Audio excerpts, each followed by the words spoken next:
ilagay mo dito. Ano yan? Hindi niyo ba kilala yan? Eggplant? Hindi ko siya kilala. Kaso, Fashionista yan. sagabal siya sa pagkaano ko. Ay, gusto ko yung maliliit na yun. Ayoko Agad sa na- poto. Kinain ko ng isang ganyan. Dali, sumpak mo na. Birthday mo. Akala ko may design. Alam mo bang ginawa?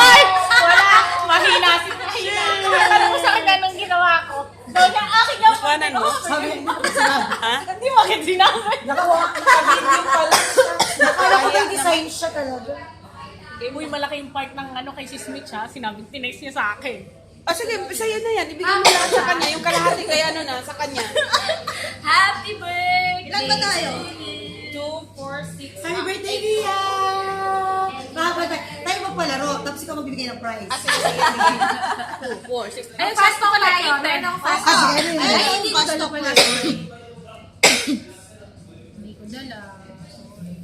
Masyado. Ah, sige. May question ako. Ang maka-give ng tamang sagot, bibigyan ng malaki. Yes. Okay. Parang pantay-pantay One. naman. Ano bibigyan Yung na malaki? pinaka mabilis kang hands up yun ng ano tatawagin ko Wait lang, yung mag-ganon, disqualified. Bakit ba? Cum laude, 8. 2, 3. Wala na. Wala na. Wala na. Napaka-technical. Kailan ang birthday ni Gia? March 6. Wala ka Siya ang nauna na gano'n. Napakadali naman ang tanong mo. Kaya nga. Wala ba mas challenge? Ah, sige. Math naman, guy. Math. Geography, habi yung geography. Ba yan? Ayoko na. naiiwan cake ni Ria. Mga history na rin. Magano cake ni Bia?